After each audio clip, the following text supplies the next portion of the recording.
Hello everyone, and thank you for tuning in to this edition of Diecast Emporium. Today we're going to go over the trio of CCM Caterpillar 777D trucks, starting with the original, which is what you see right now, the 777D off-highway dump truck, up to the fuel and lube truck, which you've never seen before on this channel, and we're going to take a look at the Klein water truck as well. So let's go ahead and begin with the 777D. So this was one of the original 12 brass models by Classic Construction Models. This set, again, if you're not familiar, I'll go over this for those of you that may be new. Classic Construction Models started the set in 1995. The original 12 brass models is now what I consider, in my opinion, a set that any serious die-cast or brass construction collector needs to put on their bucket list. It certainly is what launched CCM into what it is today, and each of those 12 models are, considering the time period that they were made 20-25 years ago, they're just incredible. I mean, they're absolutely amazing, and the 777D off-highway dump truck is certainly no exception to that. This was one of the I believe this was the penultimate, or maybe the last one. It might even be the last one, the 12th in the series that was released. Yeah, actually, I think it was the 12th that was released in the series. Nevertheless, this spawned a couple of sequels, if you will, models that were joint ventures between Zyklon models and Classic Construction models. One of them was a Klein water truck, and the other one was a Klein fuel and lube truck. Both of them essentially took the chassis of the 777D and outfitted them with Klein tanks and a couple other features. So this is what started it all. You've seen this truck reviewed on this channel before, so we're not going to spend any more time on this other than what we already have. What you haven't seen yet, other than some pictures if you follow me on Instagram and Facebook, is this one. So this is the 777D Klein K1800 water tanker. These are primarily used in the real world in mining and quarry operations for dust suppression and even to wash some equipment off. This was the first kind of joint venture between CCM and Zyklon models. They did, a few other projects, such as a D2500 water truck. They did the fuel and lube truck that you'll see. They did a replacement undercarriage for a 325 excavator, and a couple other projects. So what they did was, as I mentioned in the beginning of the video, they took the 777D truck and they outfitted it with this water tank. Now, if this were made today, you would think that this tank would be 3D printed and just slapped on the bed of this. Well, that's just not the case. That tank, and pretty much everything on it, is a brass component entirely.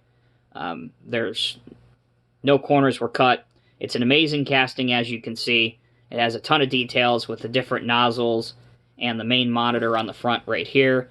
They've also added an exhaust, which wasn't present on the dump truck variation, and a couple other subtle details to kind of differentiate the water tank from the dump truck version. From what I understand with talking at Dan at Zyklon Models and Gary at CCM, they only made 100 of these water trucks, and they came in plain white boxes. So they didn't have any kind of spectacular packaging, but these are relatively rare.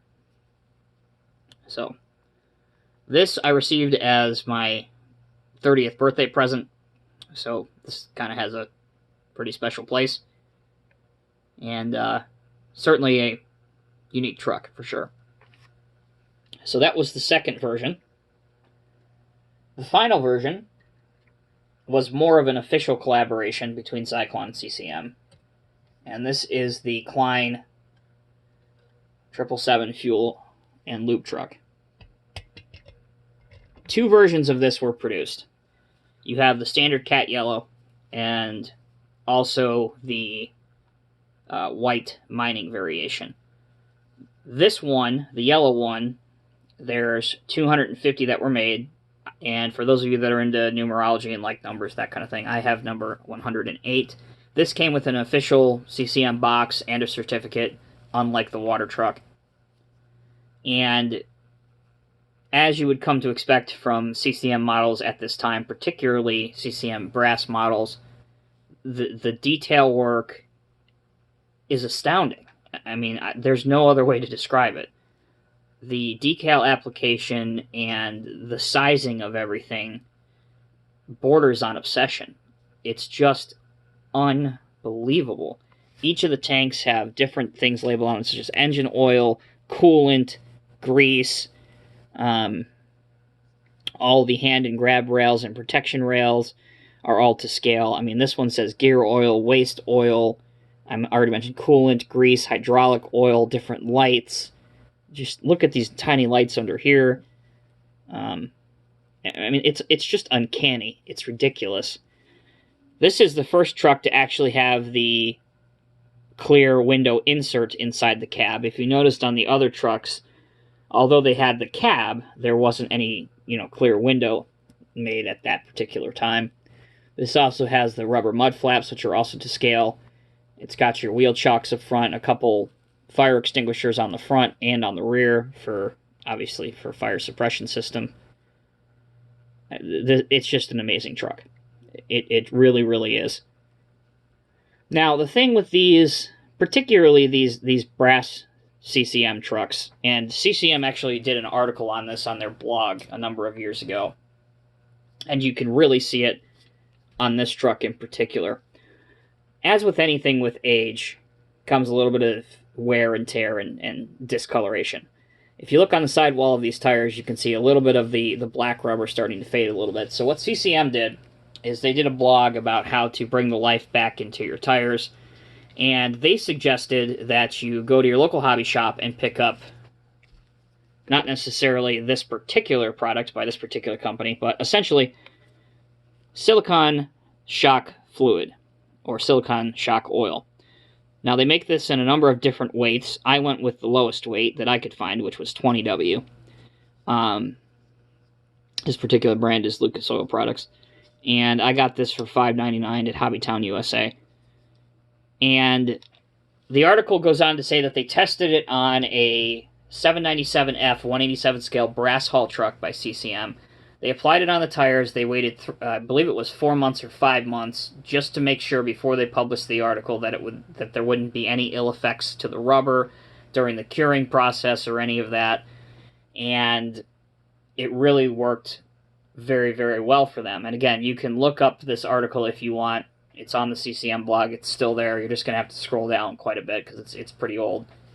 But if that is something that you guys want to do, I tested it on a old rubber tire that I had, a spare tire that I had. To be fair, I have not yet done it on these because these are very, very expensive. They're very rare, and I'm not sure I want to go that far yet. But the rubber spare tire that I had that I used it on it, this stuff worked great.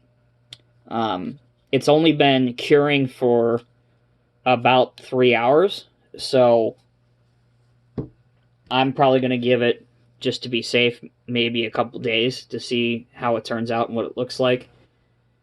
But I just wanted to share that with you guys because if you have some of these older models and you like having super duper shiny tires, that might be something that, this shock fluid might be something you want to invest in.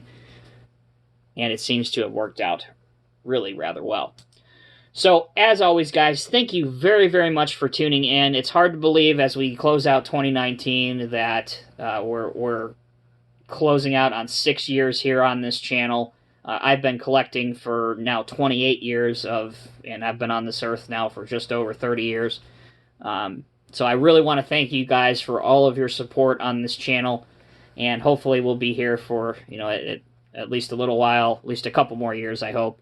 And want to wish you guys a very happy new year. Hope 2020 is a great year for you guys. Stay tuned. We got a lot of great stuff coming up next year. So be safe, take care, and we'll see you in the next video.